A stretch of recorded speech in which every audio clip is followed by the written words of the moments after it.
Hello, नमस्कार विद्यार्थी मित्र आणि मैत्रिणींनो.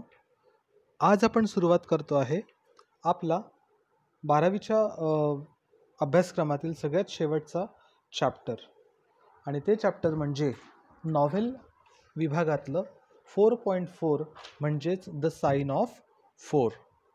या नॉव्हेलने आपण आपल्या अभ्यासक्रमाचा शेवट करतो आहे.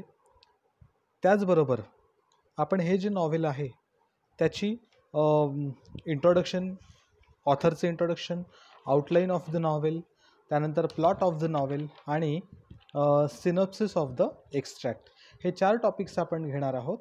हे नॉव्हेल आपण पूर्ण लाईन टू लाईन न घेता फक्त या 4 टॉपिक्सवरच आपण अभ्यासणार आहोत, कारण नॉव्हेल हे विद्यार्थ्यांच्या वाचनासाठी आहे, त्यामुळे आपल्याला ते वाचायचं आहे.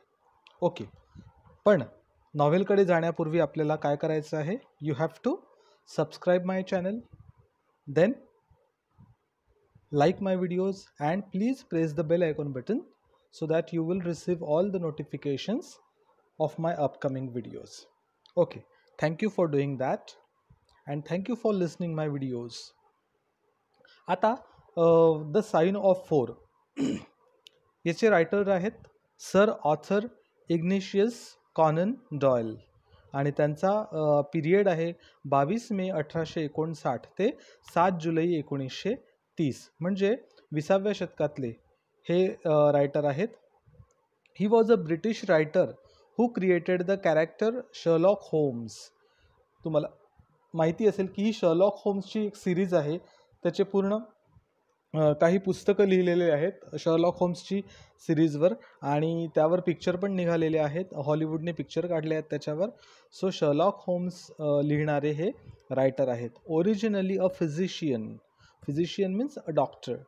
Originally a physician in 1887 he published a study in Scarlet, the first of 4 novels and more than 50 short stories about Holmes and Dr. Watson. आता त्यांची सगळ्यात महत्त्वाची कॅरेक्टर्स म्हणजे होम्स अँड डॉक्टर वॅटसन, जे 2 कॅरेक्टर्स त्यांनी शेरलॉक होम्समध्ये चित्रित केलेले आहेत. The Sherlock Holmes stories are generally considered milestones in the field of crime fiction. Crime म्हणजे गुन्हेगारी क्षेत्रातलं ते सगळ्यात महत्त्वाचं नॉव्हेल आहे शेरलॉक होम्स, त्याच्या stories. Doyle was a prolific writer, means skillful writer.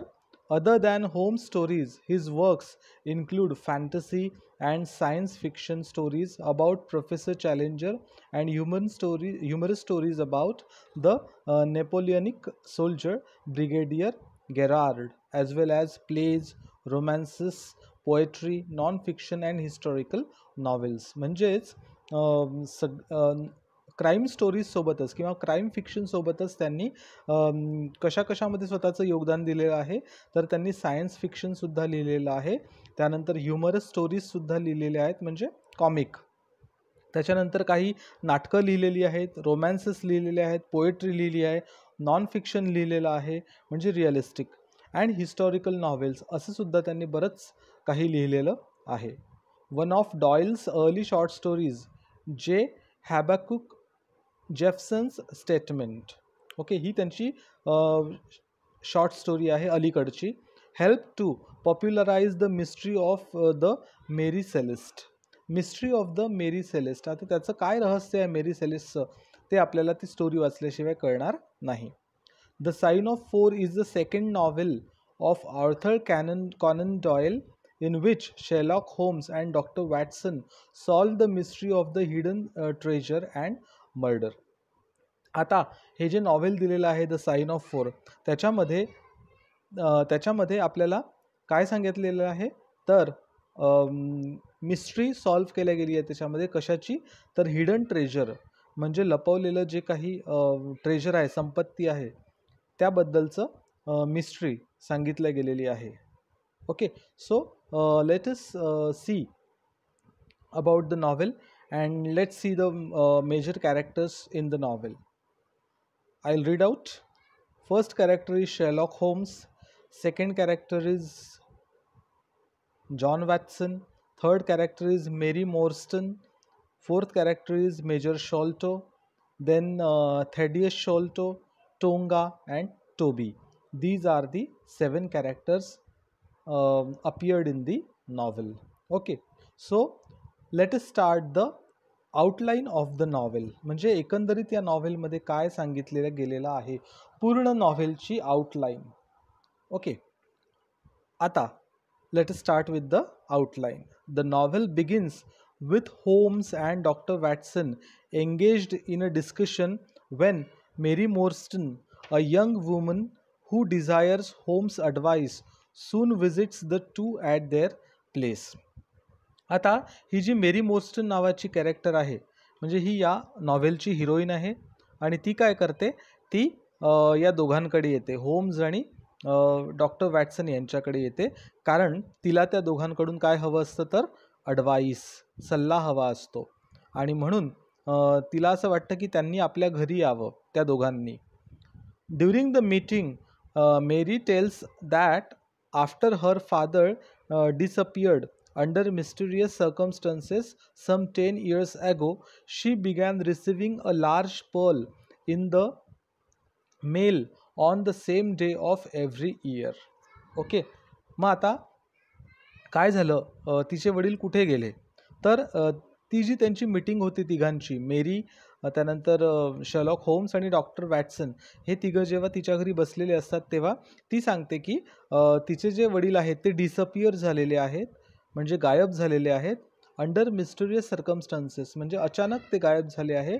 Some 10 years अगो, 10 वर्षापूर्वी. आणि त्या दिवशी, ज्या दिवशी ते गायब झाले आहे त्या दिवसापासून ऑन द सेम डे, त्याच दिवशी दरवर्षी तिला काय मिळतं, अ लार्ज पर्ल, म्हणजे तिच्या ॲड्रेसवर, घरच्या पत्त्यावर तिच्या दरवर्षी त्याच दिवशी एक मोठा मोती तिला कोणीतरी पाठवत असतं, त्याच दिवशी, ज्या दिवशी तिचे वडील हरवले असतात त्या दिवशी. Okay, she tells that she has received a letter instructing her to go with the accompaniment of 2 friends to Lyceum Theatre. आणि मग नंतर तिला एक लेटर मिळतं आणि त्या लेटरमध्ये तिला असं सांगितलं गेलेलं असतं की तुला काय करायचं आहे, कुठे यायचं आहे भेटायला, लिशियम थिएटरमध्ये भेटायला यायचं आहे, असं मेरीला त्या पत्रामध्ये सांगितलं जातं. हे पण ती या दोघांना सांगते की मला असं असं लेटर आलेलं आहे. The letter gives a hint that some injustice has been done to her. आणि मग त्या लेटरमध्ये ही पण कल्पना तिला दिल्या जाते की तिच्यासोबत खूप मोठा इनजस्टिस होतो आहे, अन्याय होतो आहे. आता तो अन्याय कुठला होतो आहे तर ते बघूया आपण. Holmes and Watson agree to accompany Mary. मेरीसोबत जायला ते तयार होतात दोघं जण, शेर्लॉक होम्स आणि Watson. Soon Watson and Mary are attracted to one another. आणि ते सोबत राहायला लागल्यामुळे डॉक्टर वॅटसन आणि मेरी हे दोघं जण एकमेकांकडे अट्रॅक्ट होतात आणि एकमेकांच्या प्रेमात पडतात. ओके, त्यानंतर when the 3 are heading to the Lyceum Theatre, Holmes, Watson and Mary, they are whisked away in a darkened carriage to a strong house. आणि मग जेव्हा ते तिघजण जातात त्या लिशियम थिएटरमध्ये तेव्हा तिथे गेल्यानंतर they are whisked away. Whisked away म्हणजे फेकल्या जाणे किंवा असं पडणे. They are whisked away in a darkened carriage to a strange house. To a strange house म्हणजे एखादं असं काय म्हणू आपण त्याला, भुताटकीचं घर किंवा एक विचित्र घर. त्या घरामध्ये ते असे प्रवेश करतात किंवा स्वतः फेकले जातात असे. Within they find an eccentric gentleman named Thaddeus Sholto. आणि मग आतमध्ये कोण असतो, एक जेंटलमॅन नेम्ड थॅडियस शोल्टो नावाचा ती व्यक्ती असते. He reveals that not only has Mary's father died, but also she is partial heir to a great hidden treasure. आणि तो काय करतो, ही रिव्हिल्स म्हणजे उघड करतो, सिक्रेट सांगतो. तर काय सांगतो तो की मेरीचे वडील जे आहे ते वारलेले आहेत, ते आता नाही आहेत या जगामध्ये, पण त्यासोबतच she is a partial heir. Heir म्हणजे काय तर वारस. ती काय आहे तर त्यांनी सोडलेल्या हिडन ट्रेजर म्हणजे खूप मोठ्या दडवलेल्या संपत्तीची ती काय आहे, एकुलती एक वारस आहे, वारसदार आहे, असं तो थेडियस शोल्टो तिला सांगतो, त्या तिघांना सांगतो. Thaddeus goes on to explain that his father always lived in fear of men with wooden legs and on occasion struck out at perfect strangers who were so handicapped. आणि हा जो थेडियस आहे तो सांगतो की थेडियसचे जे वडील होते ते कुठल्या भीतीमध्ये जगत होते तर त्यांना वुडन लेग्सच्या माणसाची भीती वाटायची. आता वुडन लेग्स म्हणजे काय की ज्या माणसांना जे माणसं हँडिकॅप्ट असायचे किंवा ज्यांना लाकडाचे पाय असायचे, म्हणजेच काय तर ते लाकडाच्या पायाच्या सहाय्याने जे लोक चालायचे त्यांची भीती या थेडियसच्या वडिलांना वाटायची. And on occasion struck out at perfect strangers who were so handicapped. On his death bed the elder Sholto reveal to his sons the existence of the treasure. आणि मग या थेडियसचे वडील ज्या दिवशी मरणार होते तर त्या दिवशी त्यांनी काय केलं की ही जी सिक्रेट आहे ही सिक्रेट त्यांच्या मुलांना सांगितली, म्हणजे थेडियसला आणि त्याच्या भावांना सांगितली. Sholto reveal to his sons the existence of the treasure, म्हणजे अशी काही संपत्ती आहे हे थेडियसच्या वडिलांनी त्याच्या मुलांना सांगितलं, म्हणजे थेडियसला आणि त्याच्या भावांना सांगितलं. But just before he could tell them where it was the face of a bearded man appeared in the window. पण ती संपत्ती आहे हे तर त्यांनी सांगितलं, पण ती संपत्ती कुठे आहे हे सांगायच्या आधी काय झालं, the face of a bearded man appeared in the window. पण ते सांगायच्या आत ते काय झालं, बियर्डेड मॅन म्हणजे दाढीवाला माणूस. मग हे थिएडर शोल्टोचे जे वडील होते तर ते दाढीवाले होते आणि त्यांनी तो ट्रेजर कुठे आहे हे सांगायच्या आतच त्यांचा जीव गेला आणि अपियर्ड इन द विंडो म्हणजे काय तर ते फ्रेममध्ये गेले, म्हणजे काय तर फोटोत गेले. And the old man suffered a fatal heart attack. आणि त्यांना हार्ट अटॅक आला आणि ते कुठे गेले तर फोटोत गेले, म्हणजे ते वारले, त्यांचा मृत्यू झाला सांगायच्या आधीच. The next morning a note was found affixed to the body. It read sign of 4. आणि त्या बॉडीजवळ, मग त्याच्या वडिलांच्या बॉडीजवळ काय सापडलं, एक नोट सापडली, एक चिठ्ठी सापडली आणि त्या चिठ्ठीवर काय लिहून होतं तर sign of 4. Thaddeus proceeds to explain that after searching for years for the treasure, his brother Bartholomew discovered it in a hidden attack in the family house. Okay, आणि मग बरेच वर्ष त्या संपत्तीचा शोध घेतल्यानंतर थेडियसचा जो भाऊ होता बार्थलोमिओ, त्याला ती संपत्ती कुठे सापडली तर त्यांच्या जुन्या फॅमिली हाऊसमध्ये. एकदा तो हिडन अटॅक द्यायला गेला, म्हणजे सडन तिथे तो भेटायला गेला फॅमिली हाऊसमध्ये जुन्या, बघायला गेला तर तिथे त्याला ती संपत्ती सगळी सापडली. On his death bed the brothers father made them swear they would share the treasure with Mary Morstan. आणि मग जेव्हा या थेडियसचे आणि बॉर्थोमिलिओचे फादर म्हणजेच कोण तर सिनियर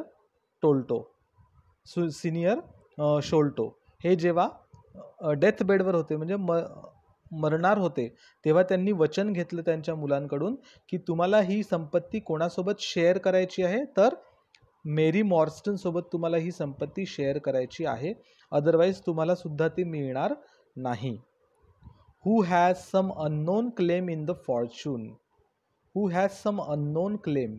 आता अननोन क्लेम म्हणजे काय तर मॅरी मॉर्स्टन ही जी आहे ही त्या मुलांसाठी नवीन होती, त्याच्यामुळे त्यांना माहिती नव्हतं की ही मॅरी मॉर्स्टन कोण आहे. ओके, त्याच्यामुळे ते अननोन क्लेम होता, बरोबर.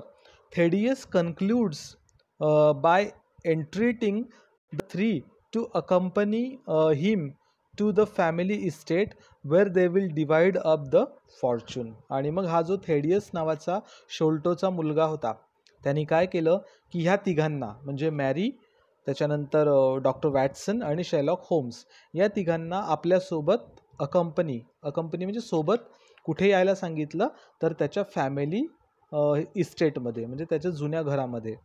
आणि तिथे ते काय करणार होते, तर डिवाइड अप द फॉर्च्यून म्हणजे नशिबाची वाटणी होणार होती तिथे. आता नशिबाची वाटणी म्हणजे संपत्तीची वाटणी तिथे होणार होती. आता द साइन ऑफ 4 म्हणजे काय, तर तिथे कोण चौघांमध्ये ते डिवाइड होणार होतं ते आपल्याला बघायचं आहे पुढे. When they arrived at the family estate, the three find a shaken housekeeper who claims that Bartholomew has not emerged from his locked room all day. आणि मग जेव्हा हे सगळेजण तिथे गेले, चौघही जण, ओके, म्हणजे कोण कोण, थेडियस, मेरी, डॉक्टर वॅटसन आणि शेरलॉक होम्स, हे जेव्हा चौघही जण तिथे गेले त्या फॅमिली इस्टेटवर, तेव्हा तिथे कोण होता, अ शेकन हाऊसकीपर म्हणजे असा हलणारा, थरथर कापणारा हाऊसकीपर होता. आणि तो काय सांगतो यांना की बार्थोलोमिओ जो आहे तो अजूनही झोपलेला आहे, तो त्याच्या रूममध्ये स्वतःला त्यांनी लॉक करून घेतलेलं आहे. मग Holmes and Watson peer through the keyhole of the room and find an unnatural grinning face leering at them. आणि मग जेव्हा तो हाऊसकीपर असा सांगतो की बार्थोलोमिओ अजून घराच्या बाहेर निघालेला नाही, रूमच्या बाहेर, तेव्हा हे होम्स आणि वॅटसन हे दोघं काय करतात की दाराला असलेल्या त्या की होलमधनं त्या रूममध्ये डोकावून बघतात. आणि डोकावून बघितल्यानंतर त्यांना काय दिसतं, तर अननॅचरल ग्रीनिंग फेस, ग्रीनिंग म्हणजे दात काढून हसणारा चेहरा त्यांना त्याच्यातून दिसतो. आणि मग त्याच्यानंतर काय होतं, breaking down the door they find the body of Bartholomew, a poisoned thorn lodged in his neck.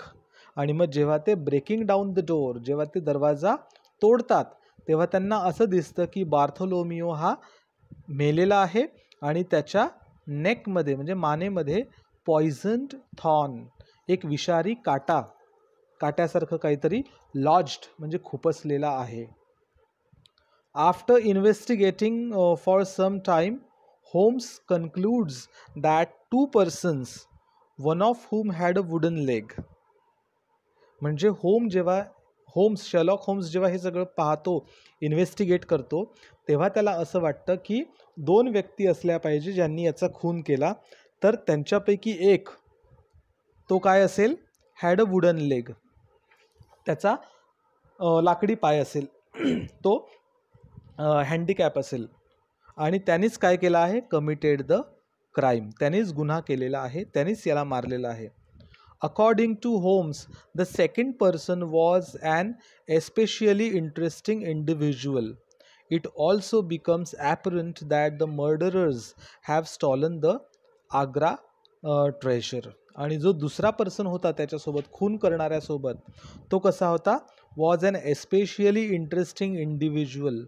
तो जरा वेगळा होता, इंटरेस्टिंग होता तो. का बरं, कारण it also becomes apparent means clear, त्याच्यावरून क्लिअर झालं होतं की that the murderers have stolen the Agra treasure. आणि तिथे ठेवलेलं जे आग्रा ट्रेजर होतं, म्हणजे पूर्ण संपत्ती जी होती तिथे ठेवलेली, ती काय झाली होती, स्टोलन म्हणजे चोरलेली होती. पुढे बघूया. One of the Holmes deductions reveals that the wooden legged man stepped in creosote during his escape. आता त्या दोघांपैकी म्हणजे हा जो शेरलॉक होम्स होता, यांनी काय भाकीत केलं की तो त्या दोघांपैकी जो वुडन लेग्ड मॅन होता, त्यांनी काय केलं, stepped in creosote during his escape. आणि तो कुठे गेला, क्रिओसोट म्हणजे एखादी असं पोर्चसारखं की ज्याच्यातून उडी मारून बाहेर जाता येईल, तर तसा तो तिथून एस्केप म्हणजे पळाला. Following up on this lead, Holmes and Watson borrow a dog to follow the scent. आणि मग त्यांनी काय केलं की जिथून तो पळाला असेल तिथून त्यांनी काय केलं की एक कुत्रा बॉरो केला. बॉरो म्हणजे भाड्याने घेतला किंवा हायर केला आणि त्या कुत्र्याला ऑर्डर दिल्या की त्यांनी काय फॉलो करायचं त्या कुत्र्यांनी, सेंट, म्हणजे जो गंध येत असेल एक प्रकारचा कोणाचा, ज्यांनी तो सगळा ट्रेजर चोरलेला आहे त्याचा गंध घेऊन त्या गंधाच्या मागे, त्या सेंटच्या मागे ते कुत्रे जातात आणि ते त्या गुन्हेगाराला पकडतात. Their search leads them to the edge of the Thames. To the edge of the Thames म्हणजे एज म्हणजे काठ, आणि थेम्स नावाची नदी आहे लंडनला. सो त्या थेम्स नावाच्या नदीच्या काठावर त्यांना तो कुत्रा घेऊन जातो. Where it is clear the two criminals hired a boat. आणि तिथे काय झालं, क्लिअर झालं की त्या दोन क्रिमिनल्सनी काय केलं तर एक बोट भाड्याने केली आणि त्या बोटीत बसून ते दोघं जण गेले. Over the next few days Holmes recruits his Baker Street irregulars, a गँग of street urchins to search the river for the boat. आणि मग त्यांनी काय केलं शर्लॉक होम्सनी, अ गँग ऑफ स्ट्रीट उर्चिन्स म्हणजे रस्त्यावर फिरणारे हे जे मुलांची गँग असते, त्यांनी काय केलं की त्या गँगला सांगितलं की तुम्हाला काय करायचं आहे, to search the river for the boat, आणि त्या रिव्हरमध्ये जाऊन तुम्हाला ती बोट शोधायची आहे. When these efforts fail, Holmes in disguise makes a search himself and discovers that the boat, the Aurora, has been camouflaged. आणि मग काय झालं की ते सगळे एफर्ट्स, प्रयत्न जे आहे ते फोल ठरले, फेल झाले. आणि मग होम्सनी ठरवलं, शर्लॉक होम्सनी, की आपण काय करायचं, इन डिस्गाइज म्हणजे वेश बदलवून स्वतः शोध घ्यायचा. वेश, इन डिस्गाइज म्हणजे वेश बदलून. आणि मग त्याला कळलं की the boat, the Arora, Arora म्हणजे सेंट, तो जो सेंट असतो त्याला म्हटलं आहे. तर हे सगळं काय केलं, हॅज बीन कॅमोफ्लेज्ड. कॅमोफ्लेज्ड म्हणजे ते सगळं जाळण्यात आलेलं होतं, म्हणजे कुठल्याही प्रकारचा पुरावा ठेवण्यात आला नव्हता. सो ते सगळं जाळून टाकलेलं होतं गुन्हेगारांनी. That night Holmes, Watson and several officers pursue the Aurora in a police barge. आणि मग त्या रात्री ते सगळेजण काय झालं की जिथे ते सगळं गोष्टी जाळल्या होत्या तिथे ते सगळे लोक पोलिसांसोबत गेले. अ पोलीस बार्ज मीन्स पोलिसांची एक टीम, त्याच्यासोबत ते लोक गेले. They gradually overtake the boat which contains a wooden legged captain and a small pygmy native from the Andaman Islands. आणि मग त्यांना एक बोट सापडली की जी बोट त्यांनी काय केली, ओव्हरटेक केली. बरोबर आहे, ओव्हरटेक केली. आणि विच कंटेन्स, आणि त्या बोटमध्ये कोण होतं तर अ वुडन लेग्ड कॅप्टन. त्या बोटचा कॅप्टनच वुडन लेग्ड होता, हँडिकॅप्ड होता. आणि सोबत एक अ स्मॉल पिग्मी. अ स्मॉल पिग्मी म्हणजे एक बुटका माणूस, नेटिव्ह फ्रॉम अंदमान आयलँड. आणि तो बुटका माणूस कुठला होता तर तो अंदमान आयलँड्समधला होता. म्हणजे असे दोघं जण त्या बोटीत होते. The native attempts to shoot Holmes with a blowpipe. म्हणजे त्याच्याजवळ त्याच्यात पाईप पडलेला असेल त्या बोटमध्ये, त्या बोटनी, त्या पाईपनी तो शर्लॉक होम्सला शूट करण्याचा प्रयत्न करतो. And is consequently shot down by both Holmes and Watson. आणि मग तो शूट करत असताना ते दोघंच याला शूट करतात, त्या नेटिव्हला. म्हणजे तो जो बुटका माणूस असतो त्याला कोण शूट करतं, शेर्लॉक होम्स आणि Watson. The Aurora runs aground and the wooden legged man becomes entrapped in the mud. So मग असं पाठलाग करता करता तो जो वुडन लेग्ड मॅन आहे तो सापडतो, entrapped in the mud. Mud means चिखलामध्ये. सबसिक्वेंटली ही इज कॅप्चर्ड, आणि तो सापडतो. The wooden legged man, whose name is Jonathan Small, is brought back to Baker Street along with an iron box which was found on the boat. आणि मग तो जो Jonathan small नावाचा चोर होता, वुडन लेग्ड मॅन, त्याला कुठे आणतात, बेकर स्ट्रीटला आणतात. आणि त्याच्यासोबत एक आयर्न बॉक्स असतो, एक लोखंडी box which was found on the boat, आणि ती पेटी जी आहे ती पेटी त्या बोटवर असते. कॅप्टन स्मॉल, आता त्याला म्हटलं आहे कॅप्टन स्मॉल कारण तो बोट चालवत असतो म्हणून captain. So captain Small proceeds to relay the story of the Agra treasure, आणि तो ती सगळी स्टोरी सांगायला सुरुवात करतो. Which began when he was stationed as a fortress gatekeeper in India. आणि ती स्टोरी कुठनं सुरू होते, जेव्हा तो कुठे असतो, वेन ही वॉज स्टेशन्ड, तो कुठे थांबलेला असतो, as a fortress gatekeeper in India, तो इंडियामध्ये असतो. आणि फोर्ट्रेस गेटकीपर म्हणजे एका किल्ल्याचा तो गेटकीपर असतो. Small explains that he was approached by 3 Arab guards and offered a share in great fortune if he would help them murder the man who carried it. आता त्याला काही अरब गार्ड्स मिळतात, Arabian guards मिळतात, आणि ते Arabian guards त्या Jonathan स्मॉलला एक प्लॅन सांगतात की तू जर आम्हाला एका माणसाचा मर्डर करायला मदत करशील तर काय आम्ही तुला देऊ, तर तुला आम्ही offered a share in a great fortune, म्हणजे तुला आम्ही एक मोठा हिस्सा देऊ चोरीमधला. If he would help them murder the man who carried it. Small agreed, आणि तो जोनाथन स्मॉल जो आहे तो काय होतो, अग्रीड, तयार होतो मर्डर करायला. When the man and emissary from a wealth sheikh arrived the 3 Arabs murdered the man as Small blocked his escape. आणि तो जो मॅन आहे, when the man and emissary from a wealthy sheikh, मग तो जो man आहे तो काय करतो, तो स्वतःच्या पूर्ण वेल्दी शेख मीन्स तो स्वतःच्या पूर्ण प्रॉपर्टीसोबत अराइव्ड म्हणजे येतो, आणि हे जे 3 लोक आहेत Arabian, the 3 Arabs murdered the man, त्या माणसाला मारून टाकतात, as Small blocked his escape, आणि स्मॉल काय करतो, ब्लॉक्ड हिज एस्केप, त्याच्यापासून ते सगळं पळवून घेऊन जातो. द 4 कॉन्स्पिरेटर्स हिड द ट्रेजर. आता 4 कॉन्स्पिरेटर म्हणजे काय, की हा प्लॅन करणारे, मर्डरचा प्लॅन करणारे, त्यांना आपण म्हणतो कॉन्स्पिरेटर. मग ते 4 कॉन्स्पिरेटर कोण होते, तर एक होता कॅप्टन जोनाथन स्मॉल आणि बाकी 3 अरब लोक. सो ते 4 होते, आणि ते काय करतात, हिड द ट्रेजर म्हणजे लपवतात. But soon after were arrested for the murder of the emissary. आणि मग लगेच ते अरेस्ट होतात.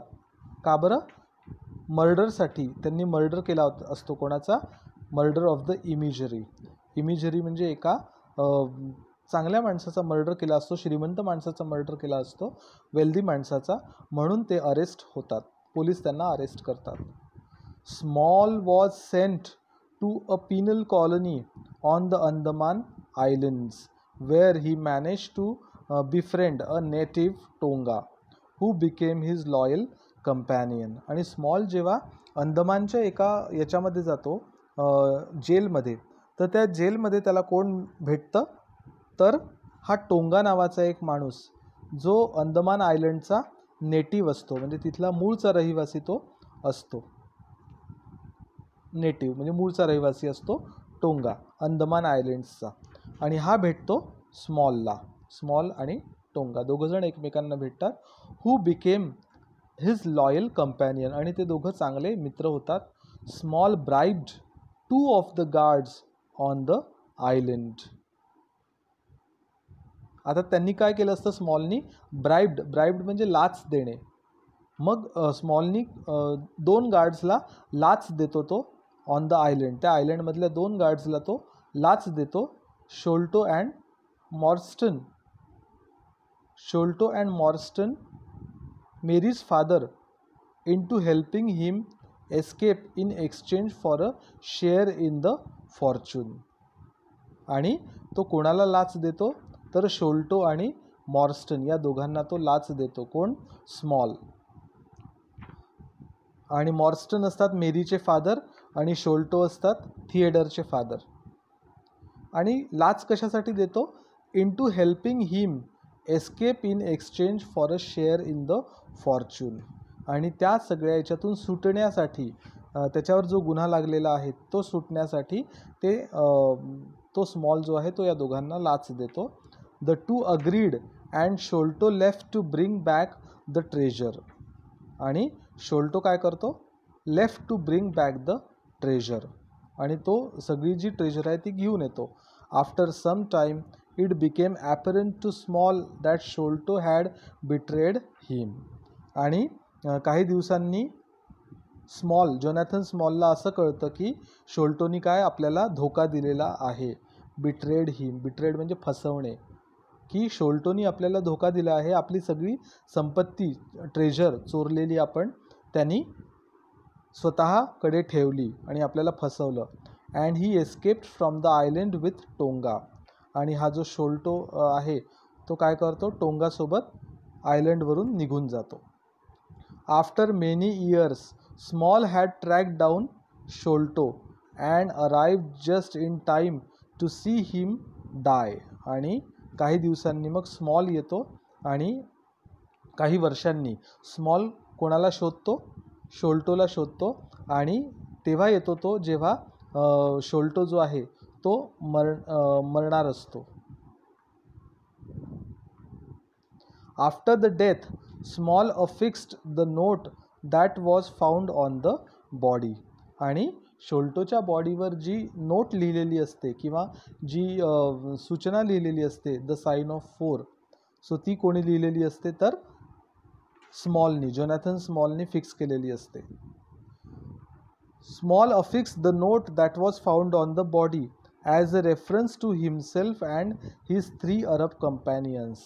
आता द साइन ऑफ 4 कोण होते तर ते कोणाचं ट्रेजर होतं तर जोनॅथन स्मॉल आणि 3 अरब, स्मॉलचं आणि 3 अरब लोक जे होते कंपॅनियन्स, या चौघांची ती ट्रेजर होती. आणि म्हणून तो म्हणतो, तो त्या बॉडीवर लिहितो the sign of 4. When he return to the Sholto estate Tonga murdered Bartholomew and the 2 stole the treasure. आणि जेव्हा शोल्टोच्या इस्टेटवर तो येतो स्मॉल, तेव्हा टोंगो काय करतो, बार्थोलोमिओला मारून टाकतो आणि the 2 stole the treasure. The 2 म्हणजे कोण तर टोंगा आणि जोनॅथन स्मॉल हे दोघं जण ते ट्रेजर जो आहे ते चोरून घेतात. ओके, इथपर्यंत आपण आज बघूया. बाकी जे आउटलाईन आहे नॉवेलची ती आपण पुढच्या लेक्चरमध्ये बघूया. ती पुढची तुम्ही वाचायची आहे आणि समजून घेण्याचा प्रयत्न करायचा. एक छोटासा पॅरेग्राफ राहिला आहे, तेवढा आपण संपवून टाकूया. Small concludes his narrative by revealing that in the course of the chase on the Thames he threw the treasure overboard. आणि मग स्मॉल काय म्हणतो, जोनॅथन स्मॉल, की तुम्ही जेव्हा आमचा पाठलाग करत होता तेव्हा आम्ही काय केलं की चेज म्हणजे पाठलाग करणे, तर आम्ही ही थ्रू द ट्रेजर ओव्हरबोर्ड, आणि आम्ही ती जी पूर्ण ट्रेजर आहे, संपत्ती आहे, ती सगळी त्या थेम्स रिव्हरमध्ये टाकून दिली. Small is taken to prison and Watson who has come to love Mary Morstan proposes to her. आणि मग हा जोनॅथन स्मॉल जो आहे त्याला परत जेलमध्ये टाकलं जातं आणि हा वॉटसन जो आहे तो मॅरी मॉर्स्टनशी लग्न करायसाठी प्रपोज करतो तिला. ओके, सो अशी ही स्टोरी आहे एकंदरीत. ती आत्ता आपण घेतल्याप्रमाणे नॉवेलची जी आउटलाईन आहे ती एकदा परत वाचायची, म्हणजे तुम्हाला ती समजेल, आणि थीम ऑफ द नॉवेल वाचायचा प्रयत्न करायचा. ती आपण पुढच्या पिरियडला घेऊया. ओके, तोपर्यंत have a very great day ahead and goodbye, and thank you for listening my videos very patiently and regularly. Thank you. Goodbye.